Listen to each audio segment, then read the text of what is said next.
sus manos y sus pies y reflejar su imagen.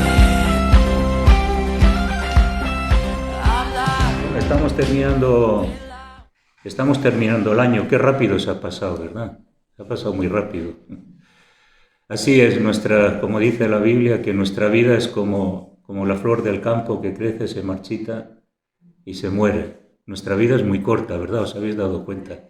Algunos más que otros, unos más jóvenes todavía no se han dado cuenta, que otros ya entraditos en años miras atrás y dices, madre mía, si ya he vivido el 90% de mi vida, me queda solo un 10%, un 10%, gloria a Dios, ¿no?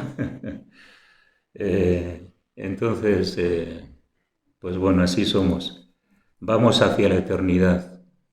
El hombre exterior se va desgastando y el interior se renueva de día en día hasta ver a Dios, ¿no? Hasta ver a Dios ahí. En este tiempo de Navidad siempre repite la misma historia. Bueno, feliz Navidad, feliz Año Nuevo, feliz este tiempo de Navidad, pero sabemos que el motivo, como hablamos el otro día, el motivo de la Navidad es Jesús, lo demás pues nos lo hemos inventado un poco, ¿no? Pero está bien, ¿no? Usar este tiempo de Navidad para transmitir y para, sobre todo, poder pensar en nuestro Salvador, que Él un día vino. Como decía el otro día, no se sabe exactamente si Jesús vino en abril o vino en septiembre, pero bueno, estamos en diciembre y como decía el otro día, bueno, hay muchos niños huérfanos que son adoptados y no saben la edad que tienen. Y las personas que lo adoptan le tienen que dar un día especial para él, ¿no? Para que se regocije, se alegre de que es una persona amada, que es su cumpleaños, aunque no exactamente el día que nació. Así que en este tiempo también pensamos que la Navidad es un tiempo para pensar en lo que Jesús hizo, para reconocer esa fecha, que no ha habido una fecha tan importante a lo largo de la historia. Fue la fecha más trascendental de la humanidad. Dios creó los cielos y la tierra, puso al hombre sobre el Edén. Dios creó los animales, hizo todo, lo preparó todo. Una gran obra excelsa, pero nunca ha habido tal magnitud de la grandeza de Dios enviando a Jesucristo. Amén. Nunca ha habido, ni lo habrá. Él es el excelso, aquel que pisó la tierra como uno de los astronautas que pisaron la tierra, pisaron la luna ya hace años atrás. Él era creyente, ¿no? Y él dijo que qué cosa, lo maravilloso es, le dijeron a él, qué maravilloso, qué grandioso que el hombre pueda llegar a haber pisado la tierra. Y él dijo, lo más maravilloso es que Jesús pisó la tierra y muy pocos se dieron cuenta, ¿no? Muy pocos son los que entran al reino de los cielos. Ancha es la puerta que lleva a la perdición, estrecho y angosto el camino que lleva a la vida y pocos son los que la hallan. Jesús lo dijo y es verdad, porque si miramos las generaciones, en realidad millones y millones de personas, cientos de generaciones, si sumaríamos los millones y millones de personas que ha habido a lo largo de la historia y sumamos los creyentes, pues en realidad son pocos los que han atendido al llamado de Dios, tanto en el Antiguo Testamento como en el Nuevo Testamento. En el Nuevo Testamento también fueron pocos los que se dieron cuenta de la venida de Jesús. Muy pocos lo esperaban. Así que la historia más relevante que ha habido, el hecho histórico más relevante que ha habido en la humanidad, no es la grandeza del poder de Dios que ha sido manifestado y su gracia, sino la obra de Jesucristo. Es lo más excelso, lo más grande, lo más glorioso, lo más maravilloso, ¿no? Que excede a todo conocimiento. Y bueno, yo os deseo que tengáis pues un buen tiempo de Navidad en que busquemos a Dios, que estéis juntos como familia, que podáis disfrutar de esa comunión como familia, pero también no nos olvidemos quién es el motivo de la Navidad. Alguna vez lo he contado, que me acuerdo todavía mi primer año. Yo me convertí en septiembre de 1980 y mi primer año de Navidad todavía me acuerdo. Todavía me acuerdo que, estaba mi familia, estaban mis padres, mis tíos. Ellos se juntaron en una casa de sus tíos. Pero yo dije, bueno, está bien, os quiero mucho, pero yo hoy voy a pasar lo que se dice, los que se toman las uvas, las 12 uvas. Yo voy a pasarme las 12 uvas aquí buscando a Dios. Yo oía las campanadas, pero allí yo estaba orando, ¿no?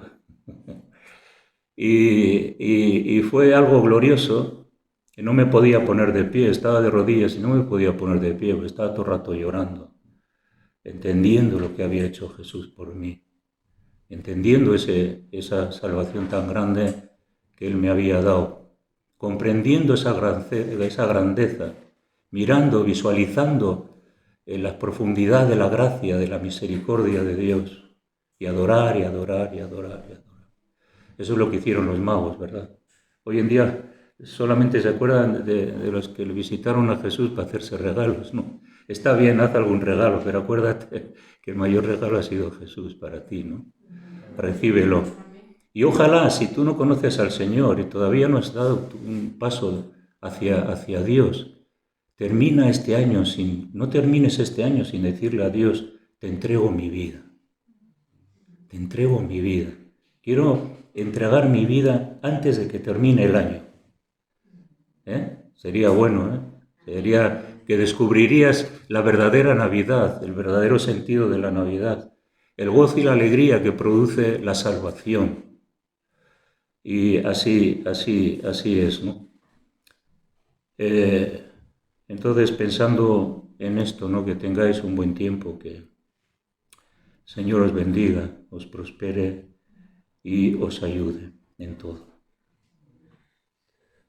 Vamos a leer en 1 Corintios capítulo 1, versículo 18.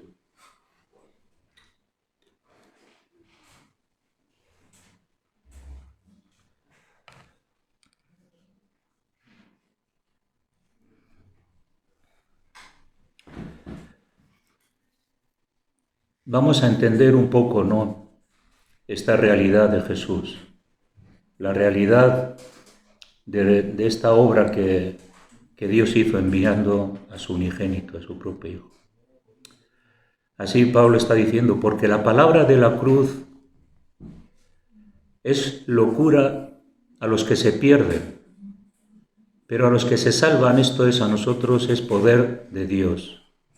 Pues está escrito, destruiré la sabiduría de los sabios y desecharé el entendimiento de los entendidos. ¿Dónde está el sabio? ¿Dónde está el escriba? ¿Dónde está el disputador de este siglo? ¿No ha enloquecido Dios la sabiduría del mundo?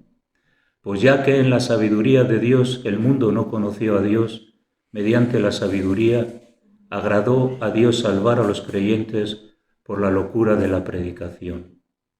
Porque los judíos piden señales y los griegos buscan sabiduría, pero nosotros predicamos a Cristo crucificado. Para los judíos ciertamente tropezadero y para los gentiles locura. Mas para los llamados así judíos como griegos, Cristo, poder de Dios y sabiduría de Dios. Porque lo insensato de Dios es más sabio que los hombres. Y lo débil de Dios, si podríamos decir que hay algo débil en Dios, no hay, ¿no? Pero si pensaríamos, lo débil de Dios, lo que menos podríamos pensar que Dios tiene, es más fuerte que los hombres. Pues mirad, hermanos, vuestra vocación, que no sois muchos sabios según la carne, ni muchos tampoco sois poderosos, ni tampoco somos nobles, muchos nobles. Sí que había nobles en esa época, pero no había muy pocas personas de relevancia, ¿no? Sino que lo necio del mundo escogió Dios para avergonzar a los sabios, y lo débil del mundo escogió Dios para avergonzar a lo fuerte, y lo vil del mundo y lo menospreciado escogió Dios, y lo que no es, para deshacer lo que es, a fin de que nadie se jacte en su presencia. Mas por él estáis vosotros en Cristo Jesús, el cual nos ha sido hecho por Dios sabiduría, justificación, santificación y redención, para que, como está escrito, el que se gloríese en el Señor. Volviendo al inicio de la lectura, nos habla que Cristo porque la palabra de la cruz, ¿qué es? Locura. ¿A quiénes? A los que se pierden. Pero a los que se salvan, a nosotros, ¿qué es Cristo? Es poder de Dios. El máximo poder expresado en Jesucristo, ¿no? Como el Padre Celestial. El mensaje de la cruz no solo comprende la sabiduría y verdad, sino que es el poder activo de Dios que viene para salvarnos, para liberar de los demonios y redimir al hombre del pecado. Este es el poder de Dios. El poder de Dios está en la cruz. Nada tiene que ver con otra cosa. Su poder se basa en la cruz y a través de la cruz el hombre y la mujer experimentan ese poder activo de Dios. Versículo 19 dice, porque está escrito, destruiré la sabiduría de los sabios. ¿Cuál es la sabiduría de los sabios, no? Es la sabiduría que excluye a Dios.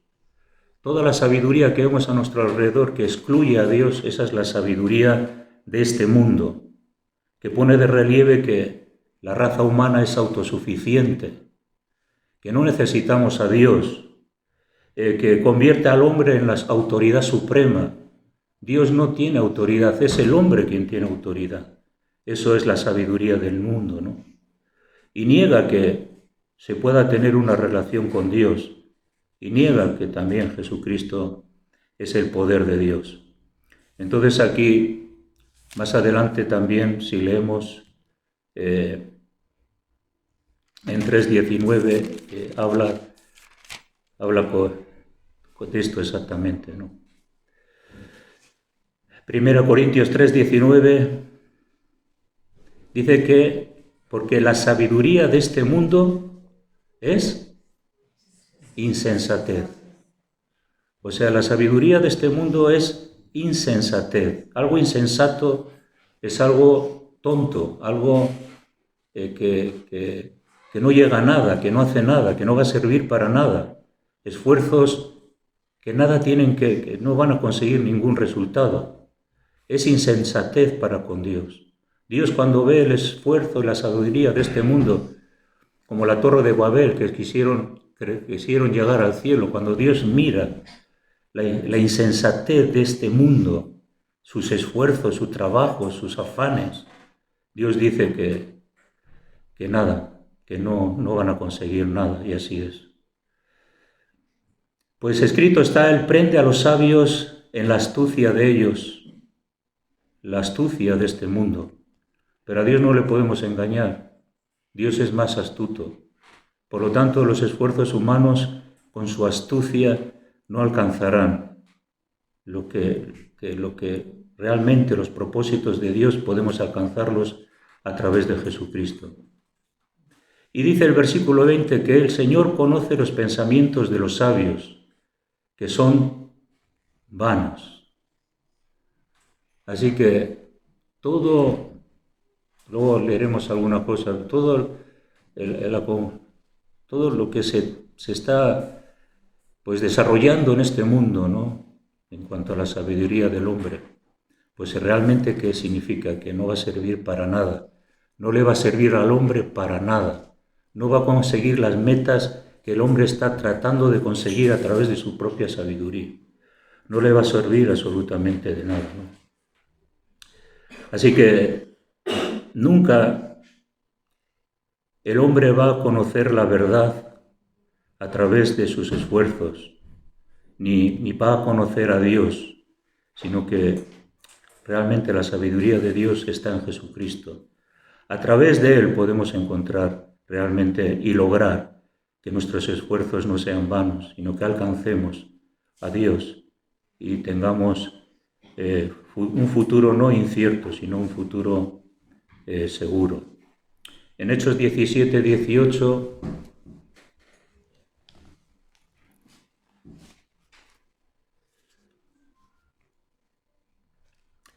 Cuando Pablo estaba predicando en Atenas, y sabemos que Atenas estaba también Corinto, una de las partes que tenía que ver con los griegos, y él estaba predicando en el capítulo 17, él estaba discutiendo. Dice que así que discutía Pablo en la sinagoga con los judíos y piadosos, y en la plaza cada día con los que concurrían. Y algunos filósofos de los epicúreos y de los estoicos disputaban con él. Esto les gustaba mucho a los griegos, disputar, hablar, comparar y imponerse a la verdad de otros, compartiendo su propia verdad. Pero en este caso Pablo traía una palabra, la palabra de verdad, ¿no? Desde luego. Entonces Pablo discutía con ellos, les encantaba discutir, pues Pablo estaba haciendo eso, ¿no? Y decían, algunos decían, ¿qué querrá decir este palabrero? Y otros, parece que es predicador de nuevos dioses, porque las predicaba el Evangelio de Jesús y de la resurrección. Esto era lo que les predicaba, un evangelio, el Evangelio de Jesús y el Evangelio de la resurrección, de la muerte y resurrección. Y más adelante en el versículo 20 dice que, pues traéis a nuestros oídos cosas extrañas. No entendían el mensaje, ¿no? Para ellos era algo muy extraño. Queremos pues saber qué quiere decir esto. Y una de las características de los griegos, el versículo 21 dice, porque todos los atenienses y los extranjeros que residían allí en ninguna otra cosa se interesaban, sino en decir y oír algo nuevo. Es también nuestra sociedad, una sociedad que dice mucho, habla mucho, y también una sociedad que espera algo nuevo. La gente está buscando nuevas sensaciones, nuevas experiencias, que alguien les diga algo nuevo, que ya lo saben todo. Es una de las características también del ser humano. Y entonces conocemos la historia de esta predicación, ¿no? Pero bueno, aquí estaban los filósofos y los epicúreos. Perdón, los estoicos y los epicúreos. Los estoicos eran las personas que estaban buscando la verdad a través de la sabiduría racional, la razón. De ahí viene el razonamiento de la filosofía de los griegos, ¿no? Ahí están los que habéis estudiado historia, ahí están todos los que fueron emprendedores de diferentes pensamientos, ¿no? Todo la razón. Ellos querían razonar, querían entender a través de la razón. Y los epicúreos eran las personas que buscaban la felicidad y la vida a través del placer. Y hoy en nuestra sociedad existe lo mismo. El Dios es el placer. Y el conocimiento racional es otra parte que el hombre está entregado porque quiere conocer, quiere saber y quiere entender todo. Por lo tanto, cada vez hay más esfuerzo hacia los razonamientos, ¿no?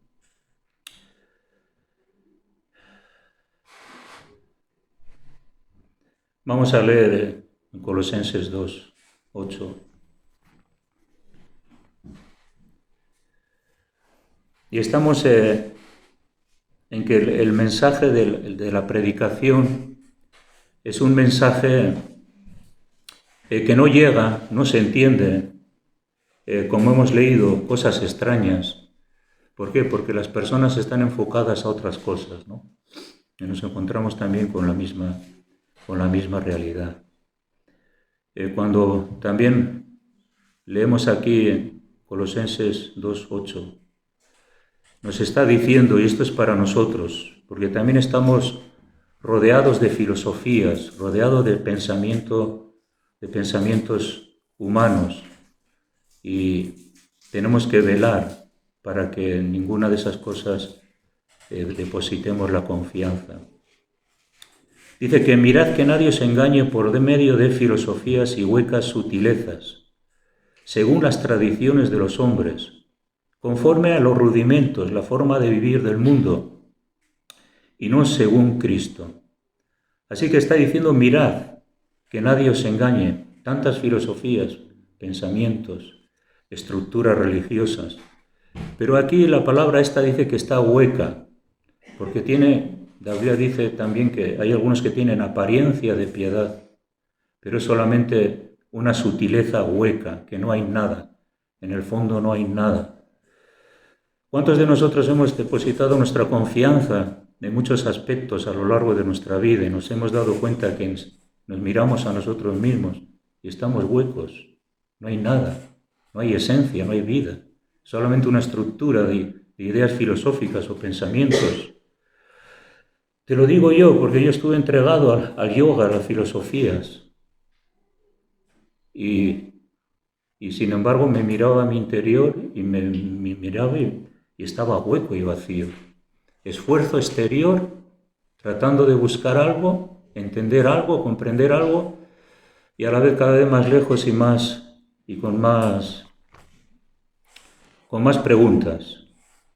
Y yo lo he visto, el desarrollo de muchas personas que he conocido que depositaron su confianza en muchas cosas.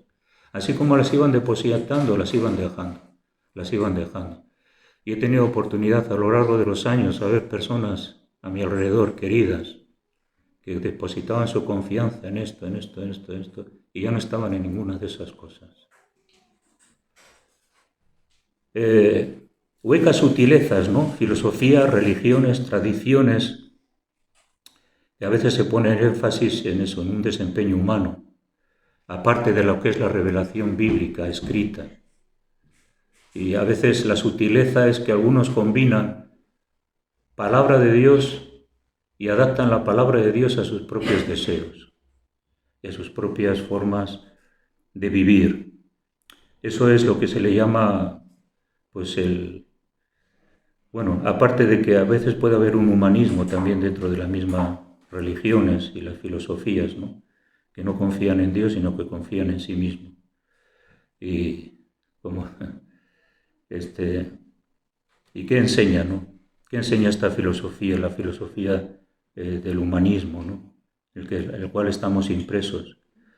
¿Qué se dice? Que el universo existe y que la materia y la energía fueron las causas por las cuales se hizo el universo y que es casualidad. Esa es una de las tremendas filosofías que hay, ¿no? El mundo se hizo y es casual y estamos porque todo fue casualidad. Otra de las cosas que enseña este humanismo, ¿no? Es secular, que está en todo. Está en la clase de los niños, está en todos los aspectos de la vida social, ¿no? Que hay una evolución y que esta evolución nada tiene que ver con un Dios creador. Es una evolución que tiene que ver, pues, con algo evolutivo que va generando vida y se van estructurando las especies, etcétera, etcétera. ¿Qué pasa? Que entonces la sabiduría humana desecha a Dios, ¿no? Rechaza que Dios es un Dios, que puede ser es un Dios personal y que niegan la Biblia como revelación bíblica. Que el ser humano es el que tiene que descubrir, ¿no? Y determina por su ética propia el modo de vivir. Y entonces desecha a Dios y establece sus propias leyes para vivir como la sociedad desea, ¿no? O sea que en realidad creen que a través de la educación el hombre puede ser perfeccionado y que a través de la psicología moderna o de la sabiduría humana el hombre va a ser mejor. Que si se le enseña al niño de esta otra forma, al final va a ser mejor. Que si en la sociedad se implantan ciertas cosas, pues al final va a alcanzar su propia verdad, ¿no? Sobre todo las cosas relativas a la moralidad, ¿no? Que se piensa que hay que dar rienda suelta a los deseos de la carne, todo aquello que produce placer y parece bueno y que son cosas establecidas por las personas y que ellos lo quieren seguir haciendo, ¿no?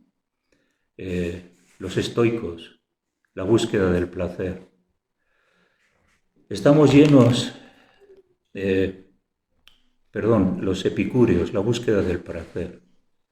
Estamos llenos en esta filosofía del placer, que el hombre va a ser feliz contra más placer experimenta, contra más cosas haga, etcétera, etcétera, ¿no?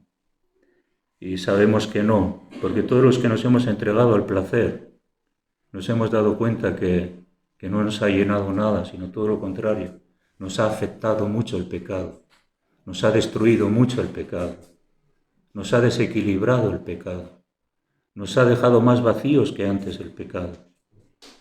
Por lo tanto, algo hueco ha dejado nuestra alma, aquellos que confiemos en el pasado, en otras cosas, y ahora nos damos cuenta que Dios es el que realmente puede llenar nuestros corazones, ¿no? Cuando leemos en Génesis 3:5, ¿no? Pues vemos que es lo que el diablo les dijo a nuestros primeros padres. Pues podéis ser como Dios.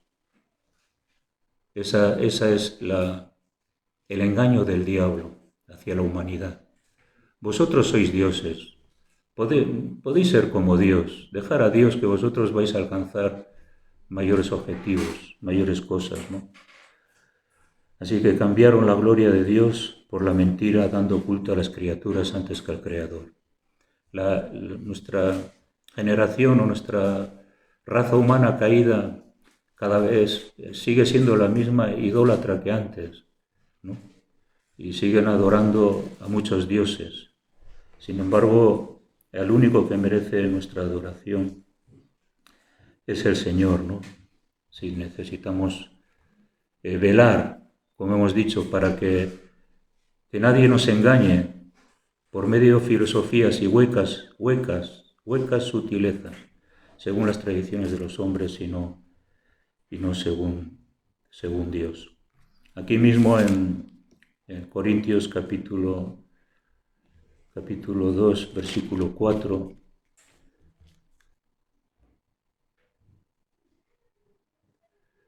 dice Pablo que ni mi palabra ni mi predicación fue con palabras persuasivas de humana sabiduría, sino con demostración del Espíritu y de poder, para que vuestra fe no esté fundada sobre la sabiduría de los hombres, sino en el poder de Dios. Así que Pablo predicaba no con sabiduría humana. Él utilizaba la sabiduría que es de lo alto, la sabiduría de Santiago, la sabiduría que es de lo alto, del Padre de las luces. Necesitamos esa sabiduría de Dios, pues sobre todo para compartir el Evangelio con los demás, que no tanto las personas nos miren como personas grandes o relevantes, porque Pablo podría demostrar de muchas maneras su calidad de conocimiento y de profundidad de teología y de tantas cosas, ¿no?, que él sabía. Pero él dijo que no quería saber otra cosa sino la sabiduría que Dios da, que no está fundada en la sabiduría de los hombres, sino en el poder de Dios.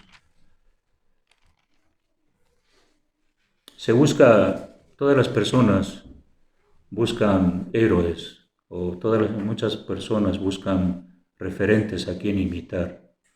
Y estamos en una sociedad en que muchos quieren imitar a los que están en popularidad, en la relevancia, tanto en la música del teatro, el teatro y todo lo que tiene que ver con las artes.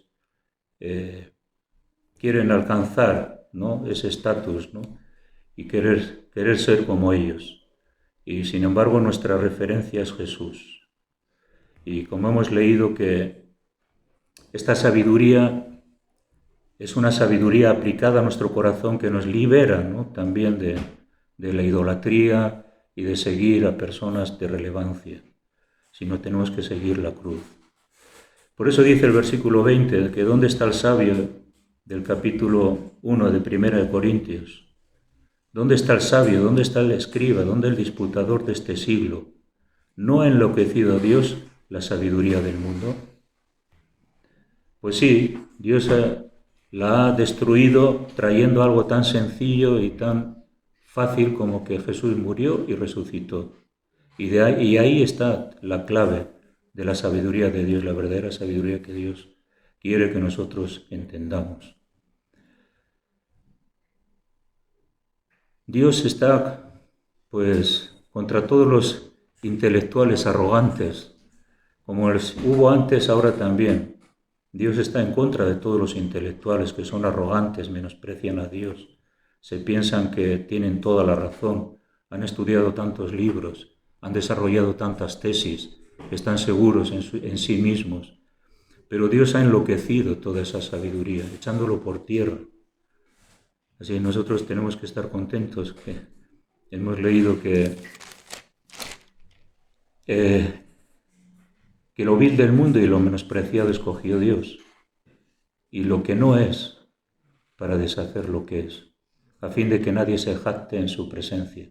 Así que el hombre sabio, poderoso, grande, se puede jactar de que es grande, que sabe mucho, y sin embargo Dios dice que no, que sin embargo Dios dice que Él ha elegido a los que están quebrantados, a los que son menospreciados, a los que parece que no tienen valor. Y eso es realmente lo que Dios elige, personas con un corazón que aceptan a Jesús como su Señor y Salvador y aceptan ese mensaje tan sencillo que puede cambiar su vida y puede trascender en esta vida y en la eternidad, ¿no? Los griegos eran amantes de la sabiduría. No quiere decir que la sabiduría está mal, pero cuando depositamos todo nuestro conocimiento y todos nuestros deseos en la sabiduría, pues entonces nos desviamos. Ellos buscaban siempre, pues como hemos leído, qué cosas nuevas hay y qué nuevo puedo oír.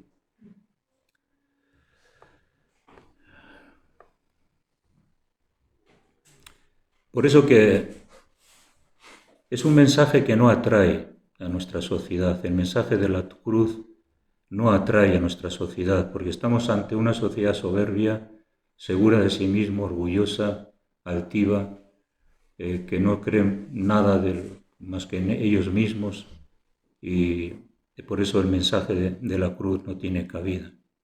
Pero creemos que el Evangelio es poder de Dios, es dinamita, que puede también trastocar a las personas cuando se predica, ¿no? Era vergonzoso la cruz para ellos. Pablo se encontró en Corinto con una serie de personas que se avergonzaban. Pero ¿cómo nos traes a nosotros un mensaje tan sencillo que esto como diría, que no nos ofendas, ¿no? Dinos otras cosas, pero no me ofendas. Eso es tan sencillo como puede ser que pueda tocar y trascender mi vida, ¿no? Así es que el Evangelio a veces ofende a las mentes que están en otra cosa, ¿no?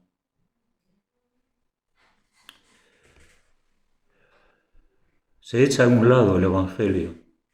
El hombre es como que a través de los esfuerzos humanos quiere salvarse a sí mismo. O sea, se quiere autorredimir. El hombre quiere redimirse con su propio esfuerzo sin tener en cuenta a Dios. Pero hemos leído que el Señor, que más por Él estáis vosotros en Cristo Jesús, 1:30 de 1 Corintios. Por Él estáis vosotros en Cristo Jesús, el cual nos ha sido hecho por Dios sabiduría. Si queremos sabiduría, la tiene Dios a través de Jesucristo para nosotros. Y nos ha sido justificado a través de Jesucristo. El hombre de nuestra sociedad busca justificación, justificar sus actos, justificar su estilo de vida, su forma de vida, pero solamente somos justificados a través de Jesús. También la santificación. El hombre tiene conciencia de pecado, lo quiere ocultar y piensa que no necesita el arrepentimiento, el perdón. y sin embargo no puede ser libre de su propio pecado. Pero en Jesús sí podemos ser santificados y también nos puede redimir, justificación y redención. El único que nos puede dar redención, nos puede salvar es Jesús.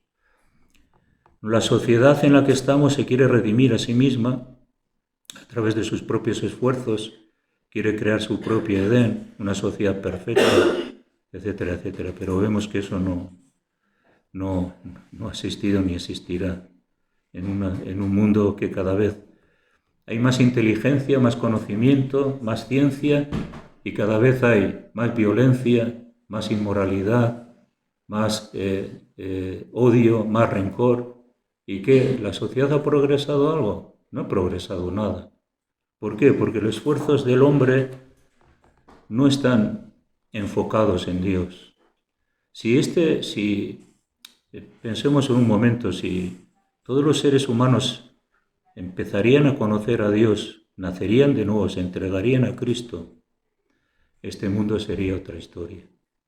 Porque la verdadera sabiduría de Dios es la que transforma, cambia a la persona. El Evangelio transforma, cambia las sociedades. Y si a uno desecha a Dios, pues está desechando la piedra de toque, aquel que es el único que nos puede redimir, que nos puede levantar, salvar. Así que nuestra sociedad está fracasando, Dios ha enloquecido la sabiduría de este mundo porque no es lo que realmente les va a traer paz a nuestra sociedad.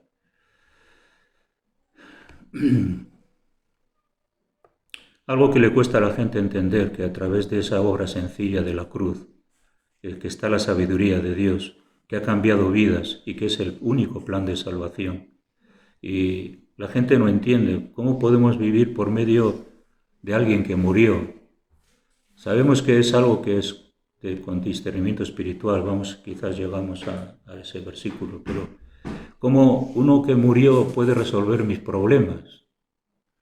Y no entienden que en la muerte hay poder, en la muerte y la resurrección hay poder, que trasciende todo nuestro ser, espíritu, alma y cuerpo, y que realmente, como hemos leído antes, que Jesús es el poder de Dios para transformar nuestra vida, las familias y el mundo. Pero sin embargo se la ha desechado. ¿O cómo puede bendecirnos alguien que fue hecho maldición? Y ahí le maldijeron, le clavaron en una cruz y todos se reían de él, se mofaban. ¿Cómo me puede salvar una persona con esas características? La conciencia de la sociedad es que algo tiene que ser diferente, algo que nos saque de la crisis, que nos saque de la situación mundial que estamos viviendo, nuevas políticas, nuevos esfuerzos humanos, pero nada, no se consigue nada. Pero aquel que fue hecho maldición es aquel que trajo vida al mundo. Y esto hay que entenderlo, porque el que murió y resucitó hay que descubrirlo a través de la mente espiritual, ¿no?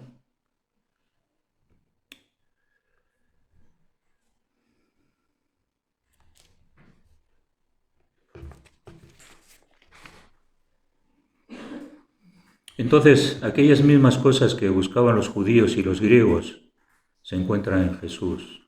Seguimos buscando, seguimos teniendo las mismas necesidades de aquel entonces y de ahora. Y lo mismo que buscaban ellos, también nuestra sociedad está buscando. El hombre no ha cambiado.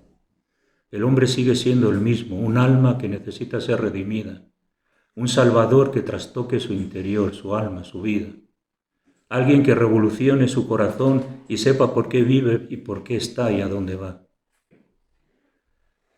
Pero desgraciadamente el hombre busca a Dios a través de la sabiduría, ¿no? Sigue buscando a tientas. Si tú cierras los ojos y vas buscando, no ves nada, pues así es la sociedad, que va buscando a tientas, ¿no? Tropieza, cae otra vez, se pincha, se hiere y sigue la misma trayectoria. No cambia.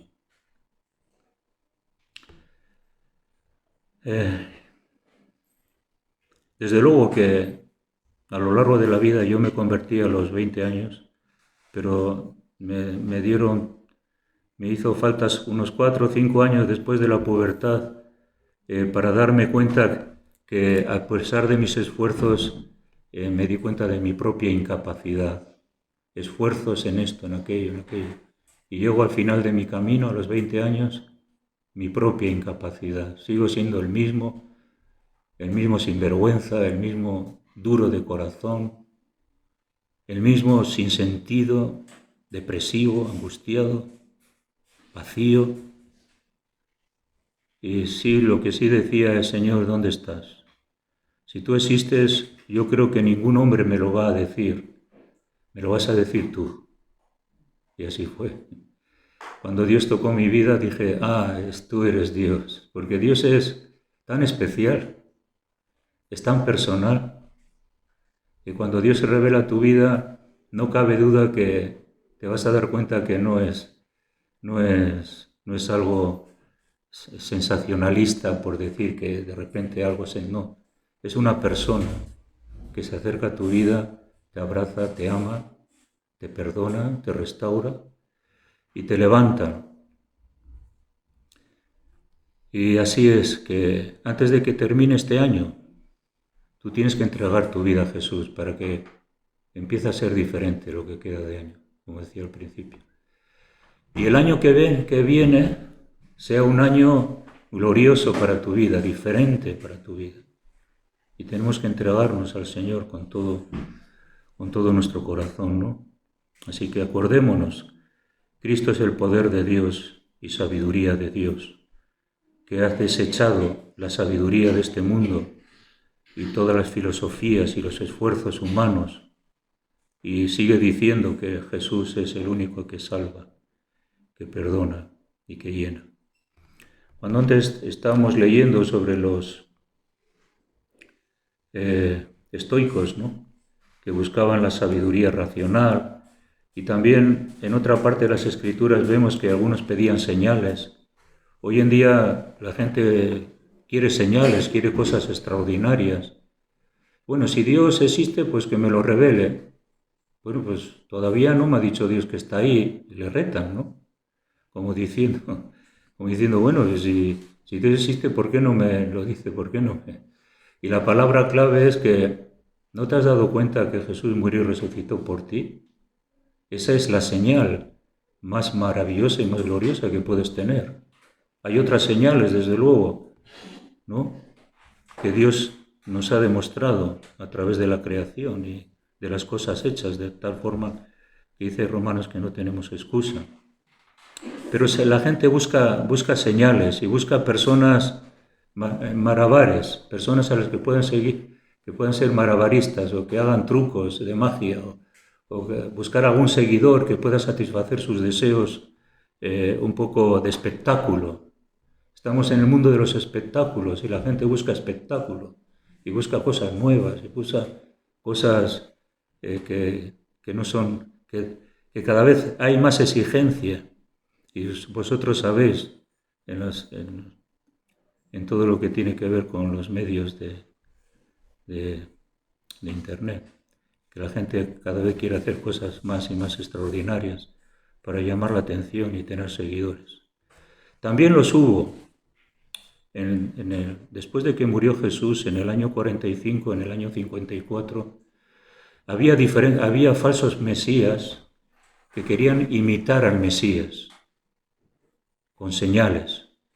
Y también hoy en día el diablo se viste como ángel de luz y es un imitador de las señales. Pero Jesús es el auténtico que hace milagros auténticos. Y había falsos mesías que se levantaron, que querían pues un poco ser los más vistos de esa época y que podrían seguir la gente, ¿no? Y está un tal Teudas, que se levantó en el año 45, lo dice la historia, y él dijo que iba a abrir el Jordán. Cuando él se acercaría al Jordán, que iba a abrir el Jordán. Así que seguirme, que vamos a ver aquí vamos a ver un tremendo espectáculo. Yo voy a abrir el Jordán, pero el Jordán no se abrió. Así que muchas expectativas que podemos poner en los hombres nos defraudan. Nuestra mirada en los hombres siempre nos defrauda, pero nuestra mirada en Dios tiene propósito. En el año 54 había uno que pretendía que por su palabra se iban a derrumbar los muros de Jerusalén, de Jericó. Y bueno, se levantan muchas personas hoy en nuestra sociedad como personas admirables, que pueden hacer cosas admirables, pero sin embargo no cambian el corazón del hombre, ¿no? Y así somos. Pero Dios nos ha elegido a nosotros y ha elegido pues lo sencillo de nuestros corazones, sin ser grandes personas, ni mucho menos. Y así Dios siempre lo hace a través de la historia. Las trompetas que tocaron cuando fueron a Jericó, solo el sonido de las trompetas hicieron que los muros de Jericó caerían, ¿no? Gedeón, con 300 hombres contra todos los madianitas. Parece que con Gedeón había cientos de personas, pero Dios dijo, no, son demasiadas, 300. Con 300 me vale para ganar la batalla, 300 personas con fe. Y pasa lo mismo con los discípulos, 12 discípulos y conquistaron el mundo. Nosotros tenemos esperanza todavía, que a través de lo poco que somos podemos cambiar nuestra sociedad, ¿no? También. ¿Os acordáis de los filisteos? Sangar, que con una quijada de bueyes destruyó a los filisteos, y Sansón, con una quijada de asno. No tenían carros, ni espada, ni escudo. Con una quijada de asno venció a los filisteos. Mi poder se perfecciona en la debilidad. Dios ha elegido lo vil, lo que no es, para deshacer lo que es, a fin de que nadie se jacte en su presencia, ¿no? Y los panes y los peces que los discípulos presentaron a Jesús y dieron de comer a las multitudes. Dios con poca cosa puede hacer grandes cosas. Así que materiales poco prometedores, ¿no? Algunos pueden mirarte y decir, pero tú no tienes mucho, no tienes mucho que dar, no eres muy prometedor por tus características o circunstancias. Pero hemos dicho que Dios anula lo que es a fin de hacer a través de la realidad, de lo sencillo del Evangelio, traer transformación a nuestra sociedad. Aleluya. Lo hemos entendido, ¿no? Bueno, que el Señor nos ayude, no te desestimes, no piensas que eres poco, Dios te ha elegido a ti. Ahora, si empiezas a mirar que los demás son más, no son más, tú eres tú. Y lo que Dios quiere hacer contigo es lo que quiere hacer contigo. Déjanos ver tu poder en nuestra generación.